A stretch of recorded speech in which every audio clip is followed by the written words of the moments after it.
이산가족 상봉행사에 참가하는 우리 상봉단이 오늘 속초에 보입니다. 아무래도 날씨가 가장 중요할 것으로 보이는데요. 행사가 진행될 동안의 날씨 전망과 최근에 계속되고 있는 가뭄의 원인 등 날씨 관련 이슈들 자세히 알아보겠습니다. 네. 김재훈 기상전문기자 나오셨습니다. 어서 오십시오. 안녕하세요. 자, 먼저 날씨부터 좀 알아보겠습니다. 주말 내내 전국이 참 날씨가 좀 좋았습니다. 단풍도 예쁘게 물들어서 이제 단풍객들이 한참 즐거울 때인 것 같은데요. 이번 주 날씨는 어떻게 이어질까요? 네, 이번 주에도 전국은 완연한 가을 날씨가 이어질 전망입니다. 네. 전국 대부분이 대체로 맑은 날씨 가운데 낮 기온은 한 20도 안팎까지 올라서 일교차가 전형적으로 큰 전형적인 가을 날씨가 예상됩니다. 네. 다만 목요일쯤에는 강원 영동 지방을 중심으로 지형적인 영향을 받아서 네. 비가 조금 내릴 것으로 보이는데요. 예. 그 밖의 지방은 주 후반으로 갈수록 구름만 조금 많겠습니다. 날씨는 대체로 무난하지만 이제 미세먼지가 서서히 고개를 들기 시작을 했습니다. 네. 지난 금요일에도 인천과 경기도에서는 올가을 첫 미세먼지 주의보가 발령되기도 했었는데요. 네. 최근 맑은 날씨 속에 대기가 정체된 가운데 중국발 스모그가 더해지면서 먼지 농도가 다소 올라간 것으로 분석이 되고 있습니다. 이번 주에도 미세먼지는 다소 말썽을 부릴 것으로 전망되고 있는데요. 네네. 수도권과 충청 지방을 중심으로 농도가 높게 올라갈 것으로 보여집니다. 호흡기가 약하신 분들은 건강 관리에 유의를 하셔야겠습니다. 그렇군요. 네. 이산가족 상봉 행사에 참가하는 우리 상봉단이 이제 오늘 속초에 집결하는데요. 아무래도 상봉 행사가 잘 진행되려면 날씨가 무엇보다 중요하지 싶습니다. 속초 쪽 그리고 금강산 쪽 날씨 전망 좀 들어보고 싶은데요. 네, 우선 오늘 강원도 속초의 날씨는 대체로 무난합니다. 네. 오전에는 구름이 조금 많겠지만 오후부터는 하늘이 개겠습니다. 또 낮 기온도 20도 내외로 선선할 것으로 보이고요. 네. 금강산으로 떠나는 내일도 대체로 맑겠습니다. 아침 기온은 16도 정도가 예상되는데 네. 대부분 고령이시다 보니까 약간은 쌀쌀하게 느껴질 수도 네네. 있겠습니다. 금강산 쪽 날씨도 대체로 좋은데요. 구름만 가끔 낄 것으로 보이고 낮에는 20도 안팎까지 기온이 오를 것으로 보입니다.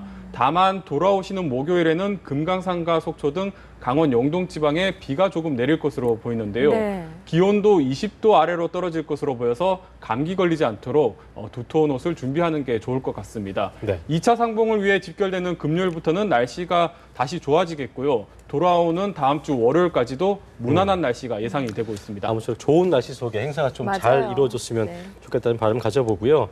자, 저희가 매주 가뭄 얘기하고 있잖아요. 네. 이번 주도 가뭄 얘기인데 사실 뭐 가뭄이 오랜만에 얘기는 아닐 테고 작년도 그렇고 가뭄이 몇 년째 좀 지속되고 있다고 저 들었습니다.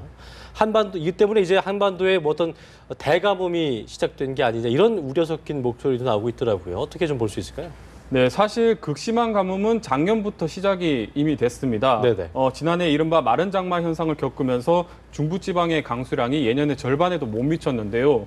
이 때문에 강원도의 대표적인 겨울축제죠. 인제 빙어축제 같은 경우에는 물이 말라서 축제를 취소하는 사상 초유의 사태가 발생하기도 했었습니다. 그렇군요.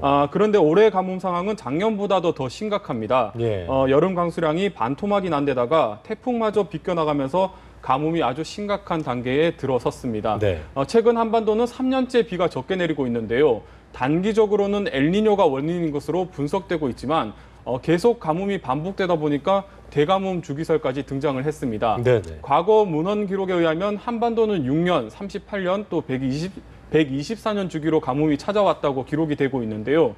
이 기록에 따르면 올해가 38년 주기의 가뭄이 정점을 향하고 있는 데다가 새롭게 124년 주기가 시작이 되면서 두 가뭄이 겹쳐서 나타날 거라는 겁니다. 이 주장에 따르면 앞으로 한반도는 20년 동안 가뭄이 반복될 것으로 보고 있습니다. 대가뭄이 맞는지 아닌지는 조금 더 지켜봐야 할 문제겠지만 분명한 것은 내년 봄 가뭄이 매우 극심할 것이라는 것이고 체계적인 물관리 대책이 시급합니다. 네. 기분 좋은 전망이 아니네요. 예. 네. 그런데 지금 태풍 2개가 동시에 북상하고 있다고요. 이렇게 가뭄이 또 심각하다 보니까 태풍이라도 좀 올라와서 시원하게 비를 뿌려줬으면 좋겠다라는 생각도 해보는데 태풍의 진로는 어떻습니까? 네, 현재 한반도 남쪽 해상에서는 2개의 태풍이 동시에 북상을 하고 있습니다. 바로 제24호 태풍 고프와 25호 태풍 참피가 북상을 하고 있는데요. 요즘 비가 구경하기도 어려운데 이럴 때 태풍이라도 좀 네. 올라와서 비구름이 좀 몰고 왔으면 좋겠는데 그러니까요. 예. 아쉽게도 현재까지의 예측에 의하면 두 태풍 모두 한반도를 비껴갈 것으로 보입니다. 먼저 25호 태풍 참피는 괌 북서쪽 해상에서 느리게 북상을 하고 있는데요. 네. 앞으로 계속 북진하면서 일본 남해상과 동해상을 지날 것으로 예상이 되고 있습니다. 그나마 기대를 해볼 만한 것이 24호 태풍 고프인데요. 예. 고프는 현재 필리핀 서쪽 해상에서 타이완 쪽으로 북상을 하고 있습니다. 그러니까 조금이나마 우리나라와는 좀 가깝게 위치하고 있다고 볼 수 있는데요. 태풍은 금요일쯤 대만에 상륙할 것으로 보이는데 이후에는 진로가 좀 유동적입니다. 대부분의 예측 기관들은 일본 쪽을 향할 것으로 보고 있는데 이렇게 되면 일부 비구름이 제주와 남해상으로 유입이 될 것 같습니다. 하지만 가뭄이 극심한 중부지방은 비가 내릴 가능성이 적겠지요. 아무래도 태풍이 진로가 매우 유동성이 크다 보니까 그나마 이제 태풍이 좀 약해진다면 비구름이 한반도 쪽으로 들어올 가능성이 좀 있습니다. 참 필요할 때는 오지 않고 또 네. 이거 뭐 저 밑에 남부 지방은 또 비가 넘친다, 그러니까 수분이 넘친다면서요? 네, 그렇습니다. 예. 메마르지 않은 상태인 네. 건데 참 좀 올라왔으면 좋겠다는 바람을 가져보고요. 네. 우리나라는 극심한 이렇게 가뭄에 시달리고 있는데 또 주변 나라, 일본과 중국은 그러니까 다 거기서 거긴 것 같은데 거긴 또 비가 많이 왔다고 하더라고요. 그건 네, 또 왜 그렇습니다. 그런 겁니까? 네, 올해 우리나라에 내린 평균 누적 강수량은 760mm인데요. 예년의 60% 정도밖에 되지 않습니다. 네. 네. 반대로 일본과 중국은 예년보다 비가 오히려 더 많이 내렸는데요. 지금 화면으로 보시는 것은 미국 해양대기청에서 동아시아 지역의 여름 강수량을 평년 대비로 나타낸 지도입니다. 푸른색으로 갈수록 비가 많이 내렸다는 건데 네. 중국은 북부를 제외한 대부분 지방에서 비가 예년보다 비슷하거나 오히려 많이 내렸습니다. 네. 일본 역시 대부분 지역에서 비가 더 많이 내렸고 심지어 북한도 지난 태풍 고니의 많이 영향으로 왔네요. 예. 평년 수준의 강수량을 기록하면서 극심했던 가뭄이 일부 해소가 됐습니다. 그러니까 유독 한국만 극심한 가뭄에 빠진 건데요. 이 같은 현상은 올해 발달 중인 엘니뇨와 관련이 있습니다.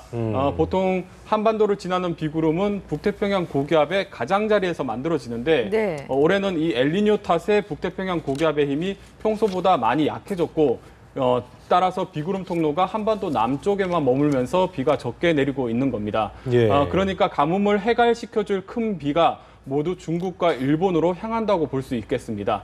다만 이 엘니뇨의 영향으로 이번 겨울에는 눈비가 자주 내릴 것으로 예상되고 있는데요. 문제는 계절 특성상 강수량이 아주 적기 때문에 가뭄 해갈에는 양이 턱없이 부족할 것으로 보입니다. 네. 가뭄이 해갈됐다는 뉴스를 저희가 좀 보도하고 싶은데 참 그 언제 될지 참 네. 안타까운 마음이 듭니다. 자, 지금까지 김재훈 기상전문 기자였습니다. 고맙습니다.